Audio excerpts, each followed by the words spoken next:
Bismillahirrahmanirrahim. Assalamualaikum warahmatullahi wabarakatuh. Ya, ketemu lagi di channel Adio Mathematics, channel asik belajar matematik. Ya, ketika kemarin saya membahas tentang timeline PBDB 2022, ya, sempat tertulis di situ ada PBDB bersama. Ya, saya baru menjelaskan secara umum saja ya kemarin tentang PBDB bersama tersebut. Nah, di video kali ini kita akan lihat lebih lengkap lagi informasinya tentang PPDB bersama di sini ya, dan termasuk juga dengan daya tampungnya berapa ya, kita akan lihat dari masing-masing wilayah DKI Jakarta. Oke, langsung saja ya. Ini yang tertera pada paparan sosialisasi PPDB 2022, poin kelima ya. Ini setelah kemarin saya membahas tentang jalur apa yang terakhir, PTO dan anak guru ya, harusnya dibahas dulu ini ya, PBDB bersama. Yang dimaksud adalah pelibatan sekolah swasta. Ya, di sini latar belakangnya bahwa daya tampung yang terdapat pada sekolah negeri itu masih kurang. Ya, di sini untuk tingkat SMA dan SMK yang dimaksud ya. Nah, terutama dari tingkat SMA dan SMK. Nah, itu artinya sekolah SMA dan SMK negeri di Jakarta jumlahnya masih sangat sedikit. Oleh karena itu, pemerintah memberikan kesempatan kepada sekolah SMA dan SMK swasta yang menerima muridnya ya melalui jalur PPDB 2020 ini ya, melalui proses PPDB 2022 ini. Tujuannya adalah yang pertama, meningkatkan daya tampung dengan melalui pelibatan sekolah swasta atau sekolah yang diselenggarakan oleh masyarakat ya. Lalu yang kedua, dengan meningkatkan kesejahteraan mutu. Tujuannya tersebut ya. Dan namun dalam pemilihan sekolah-sekolah swasta yang bisa ikut dalam PPDB 2022 ini ya, itu ada beberapa persyaratannya.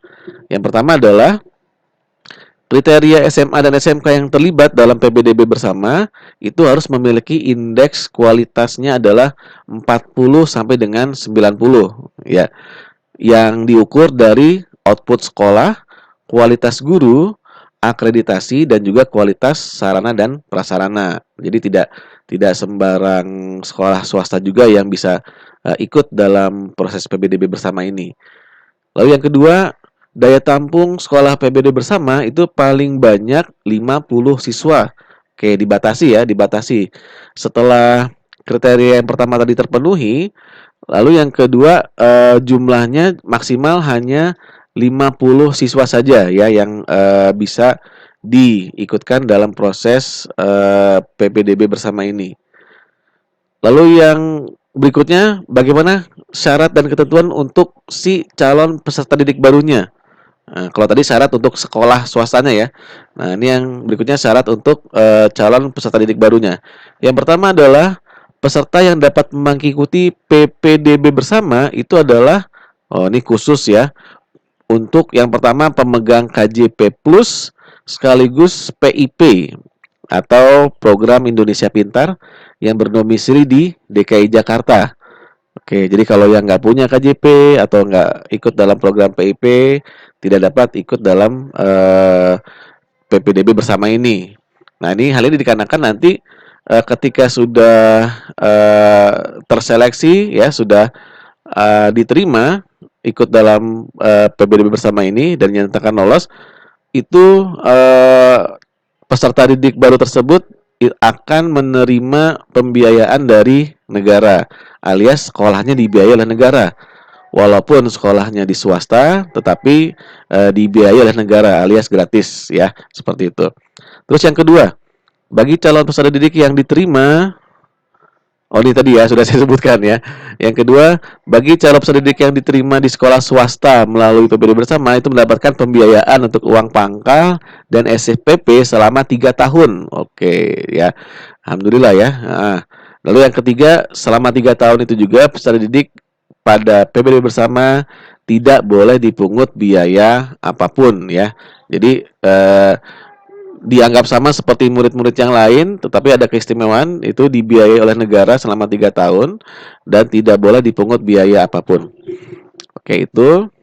Selanjutnya, nah ini dia.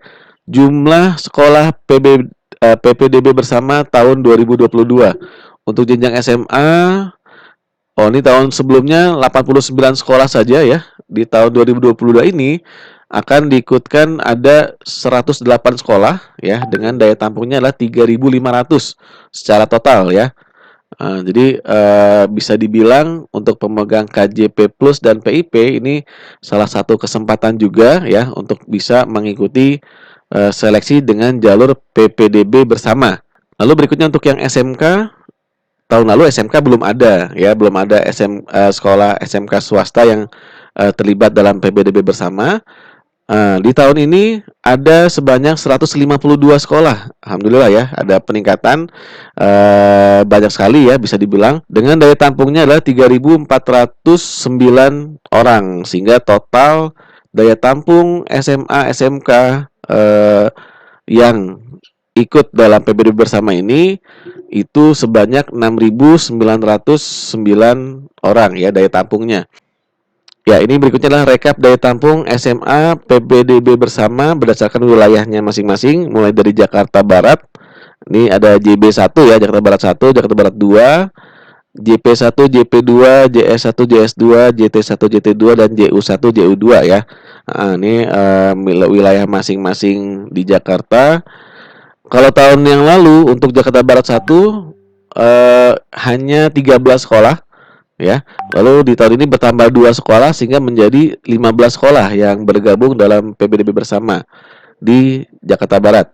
Nah, berikutnya bisa dilihat sendiri untuk wilayah yang lain ya, Jakarta Pusat, Jakarta Selatan, Timur, dan Utara. Kita lihat pertambahannya cukup besar di Jakarta Timur 2 ya. JT2 tahun lalu hanya 9 sekolah saja. Di tahun ini bertambah 11 sekolah sehingga menjadi 20 sekolah. Ya, ini paling banyak bisa dibilang ya, total sekolah yang bergabung dalam PPDB bersama ini. Oke, dengan daya tampungnya 794 ya di JT2 untuk tahun ini. Nah, ini total seluruhnya tadi 3.500, ini berdasarkan jumlah semuanya ya. Dari JB1 sampai dengan JU2 dijumlahkan menjadi 3.500. Itu untuk tingkat SMA. Berikutnya untuk tingkat SMK, ini rekap datanya, daya tampungnya ya.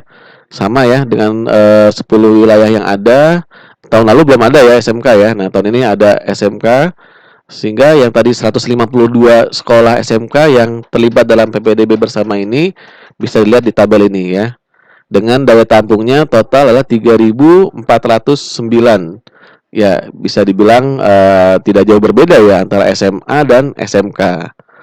Baik, itu tadi penjelasan lebih lanjut tentang PPDB bersama.